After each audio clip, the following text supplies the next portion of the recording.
আসসালামু আলাইকুম রহমতুল্লাহ তাআলা ওয়া বারাকাতুহু। আজ বিশেষ একটি স্টেটমেন্ট দেওয়ার জন্য উপস্থিত হয়েছি। এই মুহূর্তে আপনারা লক্ষ্য করছেন আমরা আছি T121 মারি রোড, সুন্নি হানাফি জামা মসজিদ, মেটিয়াবুরুজ, কলকাতা ৭,১৮,০০০। এই মুহূর্তে আমরা আমাদের এই মসজিদের পক্ষ থেকে একটি অফিসিয়াল স্টেটমেন্ট দেওয়ার জন্য হাজির হয়েছি আসন্ন পবিত্র ঈদুল আজহা এবং কুরবানির সম্পর্কিত। ইতিমধ্যে আপনারা লক্ষ্য করেছেন বিগত কয়েকদিন ধরেই আপনারা সংবাদ মাধ্যমে অবগত হতে পেরেছেন যে আমাদের কিছু মুসলমান ভাই বিভিন্ন জায়গায় গরু ইত্যাদি ক্রয় করতে গিয়ে হেনস্থার শিকার হয়েছেন। আবার এটাও লক্ষ্য করেছেন কিছু হিন্দু ভাই গরু ইত্যাদি বিক্রি করতে গিয়েও হেনস্থার শিকার হয়তো হচ্ছিলেন বা অনেকে এটাকে প্রকাশ করছে যে হচ্ছে, যদিও হয়নি। তো যেই হোক, হিন্দু ভাই হোক অথবা মুসলমান ভাই হোক, আমরা স্টেটমেন্ট এটা দিতে চাই বিশেষ করে যে এবছর আপনারা কেউ গরু এবং মহিষ কোরবানি করবেন না।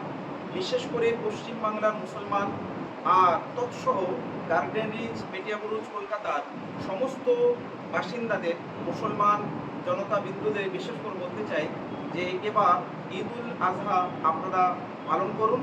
তবে কুরবানি গরু মহিষ ছাড়াও বিকল্প যেগুলো শরীয়তে আছে, যেমন ছাগছাগি, দুম্বা, ভেড়া এবং উট, এগুলোর মধ্যে যেটা আপনার সম্ভব হবে ওটাকেই ক্রয় করুন, সংগ্রহ করুন এবং ওটা দিয়ে আপনি কুরবানি করুন, যাতে আমাদের হিন্দু মুসলিম একতার এই দেওয়ালটাকে কেউ ভাঙতে না পারে। আপনারা লক্ষ্য করেছেন যে আমরা প্রায় অধিকাংশ উলামায়ে কেরাম বারবার আপনাদের বলে আসছি যে ইসলাম ধর্মের এটা অংশ নয়, this is not part of Islam যে গরু জবাই করতেই হবে বা গরু বা মহিষ শুধুমাত্র এই দুইটি পশু দিয়ে কুরবানি হবে এমনটা কিন্তু নয়। কুরবানির জন্য নির্দিষ্ট পশু আছে, যেমন গরু মহিষ ছিল তেমনি ছাগছাগি ইত্যাদিও রয়েছে।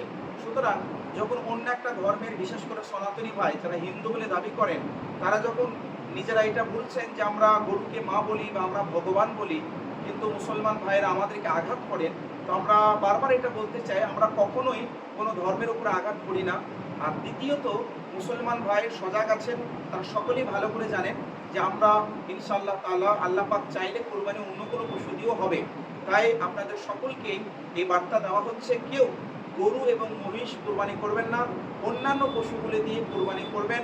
আর শেষ কথা একটাই, সেটি হচ্ছে ওই সমস্ত সনাতনী ভাই বা হিন্দু ভাইদেরকেও বলবো যে গরু ইত্যাদি আপনারা বিক্রি করার জন্য কোনো হাটে যাবেন না, বরং আপনাদের যে সমস্ত গোরক্ষক কেন্দ্রগুলো রয়েছে সেগুলোর সঙ্গে যোগাযোগ সাধন করতে পারেন।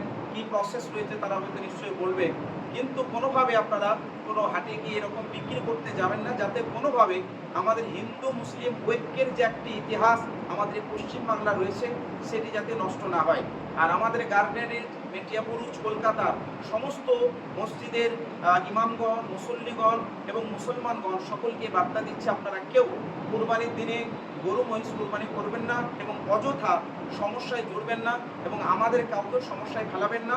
মুসলমান শান্তি সর্বদা পছন্দ করে, আর বিশেষ করে আমাদের পশ্চিমবাংলার মুসলমান সর্বদা শান্তি চায় এবং শান্তি ছড়ায়। এই বার্তা দিয়েই আপনাদের কাছ থেকে বিদায় নিচ্ছি। সকলেই আসন্ন ঈদুল আজহা আন্তরিকভাবে আপনারা পালন করুন। এই মুহূর্তে আমাদের সামনে আপনারা লক্ষ্য করছেন আমাদের সুন্নি হানাফি জামা মসজিদ, এই মসজিদের কেশিয়ার মহাশয় এবং যোগ্যবিজ্ঞ আমাদের সদস্যবৃন্দরা রয়েছেন। আমরা সকলের তরফ থেকে অফিসিয়াল স্টেটমেন্টটি দিলাম, আপনারা অবশ্যই এর কার্যকারিতা করবেন এবং বাস্তবায়ন করার চেষ্টা করবেন। আসসালামু আলাইকুম ওয়া রাহমাতুল্লাহি ওয়া বারাকাতুহু।